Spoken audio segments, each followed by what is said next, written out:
और ये हमला क्यों हुआ है ये हम आपको बताते हैं। दरअसल लॉकडाउन का सख्ती से पालन करवाने के लिए पुलिस पहुंची हुई थी और उस पुलिस पर हमला किया गया।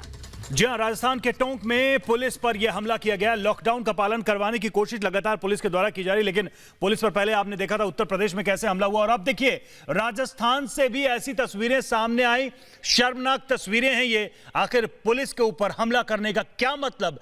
ऐसे लोग किस मानसिकता के हैं आप समझ सकते हैं। देश के प्रधानमंत्री नरेंद्र मोदी ने भी राज्यों से न सिर्फ गुजारिश की थी बल्कि ये तक कहा था कि अब यही विकल्प है कि आप लॉकडाउन 2 का सख्ती से पालन करवाएं। इसको लेकर गृह मंत्री ने भी ऐलान कर दिया था। इसके बावजूद इस तरीके से जो लोग हैं वो कैसे पत्थर बरसाते नजर आ रहे हैं, जरा देखिए। ये पहली तस्वीर आज की तस्वीर है, लेकिन उससे पहले भी जो 2 बड़ी घटनाएं हुई हैं मुरादाबाद और इंदौर में, वो भी हम आप तक पहुंचा रहे हैं। जी, टोंक, मुरादाबाद और इंदौर, यानी कि राजस्थान, यूपी और मध्य प्रदेश में एक एक करके ऐसी घटनाएं सामने आती हैं और कहीं ना कहीं से सवाल खड़ा होता है कि आखिर बीमारी से, इस महामारी से जो जंग है उसमें जो कोरोना योद्धा हैं, जो योद्धा की तरह लड़ रहे हैं, उनके ऊपर इस आक्रमण, इस हमले को क्या माना जाए? क्या लोगों की मानसिकता इतनी गिर चुकी है कि जो हमारी रक्षा करने के लिए दिन रात लगे हैं उनके ऊपर हम जानलेवा हमला कर रहे हैं? सवाल यही है और यही तस्वीर, यही घटना टोंक में भी देखने को मिली है। तो इन चेहरों को पहचान लीजिए क्योंकि ये दौर खत्म हो जाएगा, ये बुरा वक्त गुजर जाएगा। लेकिन अगर आपके इर्द गिर्द इस तरीके के मानसिकता के लोग रहते हैं तो वाकई उनका समाज से बहिष्कार होना चाहिए, क्योंकि ये सिर्फ डॉक्टर्स के, पुलिसकर्मियों के दुश्मन नहीं है बल्कि हम सबके दुश्मन है। क्योंकि जो पुलिसकर्मी हमारी रक्षा के लिए तैनात है, वो डॉक्टर्स जो जान पर खेलकर मरीजों का इलाज कर रहे हैं, ये उनके साथ इस तरीके का सुलूक कर रहे हैं तो जाहिर सी बात है ये मानवता के दुश्मन है, ये इंसानियत के दुश्मन है। इनके चेहरे को वक्त के साथ भूला नहीं जाना चाहिए, इन्हें याद रखना चाहिए। तो राजस्थान से खबर, राजस्थान के टोंक से खबर, जहां पर पुलिस के ऊपर अटैक किया गया है। पुलिस जो कि लॉकडाउन का पालन करवाने के लिए दिन रात लगी हुई है, उसको ऊपर अटैक किया गया है। और इसके पहले उत्तर प्रदेश और मध्य प्रदेश से भी ऐसी तस्वीरें देखने को मिली थी। सबसे पहले इंदौर में शर्मनाक तस्वीरें देखने को मिली, उसके बाद उत्तर प्रदेश के मुरादाबाद से यह मामला सामने आया जब पुलिस के ऊपर जमकर पथराव किया गया, डॉक्टरों के ऊपर पथराव किया गया, उसमें लोगों की गिरफ्तारी हुई। अब देखिए राजस्थान से खबर आ रही है, राजस्थान के टोंक में किस तरीके से पुलिस के ऊपर हमला किया गया, तब जबकि पुलिस लोगों को समझाने, घरों में रहने, लॉकडाउन का पालन करने की अपील करने के साथ साथ उनकी सुरक्षा सुनिश्चित करने के लिए गई थी, लेकिन पुलिस के ऊपर ही हमला किया गया। देश के हीरो पर यह हमला बर्दाश्त नहीं किया जाएगा। जिनको कोरोना योद्धा के तौर पर ना सिर्फ ये देश बल्कि दुनिया सलाम कर रही है। भारत की तारीफ दूर देशों से हो रहा है, लेकिन ये तस्वीरें लगातार हम आप तक पहुंचा रहे हैं जिसके जरिए आपको समझ आएगा कि आखिर हो क्या रहा है। न्यूज रूम का रुख करते हैं। ज्योत्सना हमारे साथ बनी हुई है। ज्योत्सना, सवाल बहुत अहम है, 1-2 बार नहीं बल्कि कई दफे ऐसी तस्वीरें सामने आ चुकी है कि अब वक्त है कि इन चेहरों को पहचान होनी चाहिए और पहचान करके उनको सबक सिखाना चाहिए।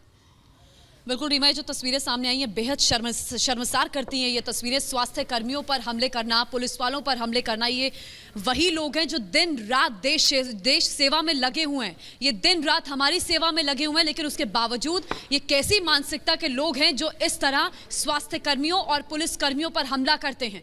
ऐसे लोगों को पकड़ना चाहिए, इन पर सख्त कार्रवाई होनी चाहिए ताकि एक नजीर पेश हो और इस तरह के मामले आने बंद हो। पहले मुरादाबाद से मामला सामने आता है, इंदौर से मामला सामने आता है और अब देखिए राजस्थान के टोंक से वही तस्वीर जो शर्मसार करती है। 3 तस्वीरें लगातार हम आपको दिखा रहे हैं। 15 तारीख की एक तस्वीर है और 2 तारीख की तस्वीर है। मुरादाबाद, इंदौर से मामले सामने आए और अब टोंक से एक और शर्मसार करने वाला मामला आया है सामने। तो टोंक से यह मामला सामने आया, उसके बाद से एक बार फिर से ये सवाल उठने लगा कि जो हीरोज हैं इस वक्त कोरोना के खिलाफ, उनके ऊपर हमला क्यों? और इस बीच दिल्ली से खबर आ रही है, दिल्ली पुलिस के एक हेड कांस्टेबल को कोरोना, जी हां, वो टेस्ट में कोरोना पॉजिटिव पाया गया। दिल्ली पुलिस का यह हेड कांस्टेबल जो कि ड्यूटी में लगातार लगा हुआ था, उसकी जांच की गई और टेस्ट में वो पॉजिटिव आया है। अब जरा दोनों खबरों को हम लिंक करके देखें। अभी राजस्थान के टोंक से खबर हम बता रहे थे जहां पुलिस वालों पर हमला। सोचिए जरा, कल्पना कीजिए कि अगर ये पुलिसकर्मी, ये हेड कांस्टेबल अपने घर में हम सबके जैसे अगर सुरक्षित रहते तो इनको कोरोना नहीं होता। इनको कोरोना इसलिए हुआ है क्योंकि ये घर से बाहर थे, ये हम सबकी रक्षा में लगे हुए थे। जाहिर सी बात है कि इनके साथ वक्त के हिसाब से खड़े होने की जरूरत है, ना कि पत्थर बरसाने की और ना कि टोंक, इंदौर और मुरादाबाद जैसे लोगों के सुलूक करने की।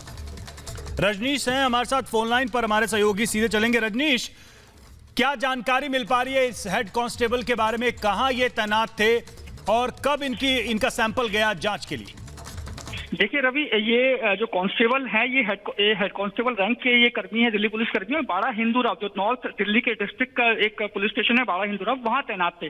क्योंकि बाड़ा हिंदू राव में क्वारंटाइन जोन बनाया गया है, तो हो सकता है कि उसी क्वारंटाइन जोन में ये लोग चले गए। कंटोनमेंट जो जोन बनाया जाता है दिल्ली पुलिस की तरफ से, उस कंटोनमेंट जोन में कहीं गए होंगे और ये कहीं लग गए होंगे, जिसके बाद इनकी तबीयत थोड़ी खराब थी। जिसके बाद जब इनका टेस्ट कराया गया तो मंगलवार को इनकी टेस्ट रिपोर्ट जब आई तो वो पॉजिटिव जो है वो रिपोर्ट आई, जिसके बाद इनको जो है वो LNJP अस्पताल में भर्ती कराया गया। इस हेड कांस्टेबल, ये जो हेड कांस्टेबल है, पिछले 4 दिनों से ये ड्यूटी नहीं आ रहा था और जिस दौरान ये ड्यूटी आया था उस दौरान ये एक अन्य कांस्टेबल के साथ मिला था। तो दिल्ली पुलिस ने एहतियातन तो उस कांस्टेबल को भी जाहिर सी बात है एक लिस्ट तैयार की जाएगी कि ये किनके संपर्क में आए थे और उन सभी लोगों को क्वारंटीन किया जाएगा। फिलहाल शुक्रिया, लेकिन कुछ देर बाद जब हम जुड़ेंगे तो इसी सवाल के साथ लौटेंगे आपके पास।